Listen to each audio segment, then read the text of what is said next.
এদিকে পৌর কর বৃদ্ধির প্রতিবাদে এবং পানির কর বাতিলের দাবিতে যশোর পৌরসভা ঘেরাও করে বিক্ষোভ করেছে পৌরবাসী। তারা বলছে কর বাড়ানোর সিদ্ধান্ত অযৌক্তিক।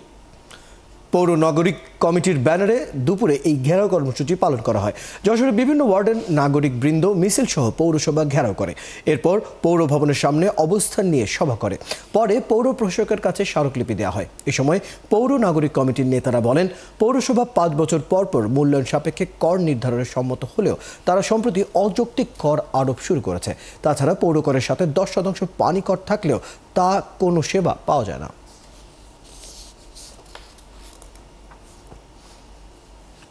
আমরা সুনির্দিষ্ট দাবি দিয়েছি। আমাদের দাবি 15 দিনের ভিতর যদি পৌর কর্তৃপক্ষ মেনে নেওয়ার উদ্যোগ না নেয় তাহলে পারে আমরা পৌর কর বন্ধ করে দেব। প্রত্যেক বছর কর অ্যাসেসমেন্টের নামে প্রত্যেক বছর কর বাড়িয়ে চলে, সেটাও আবার ঠিক নির্দিষ্ট নীতিমালার ভিতরে না।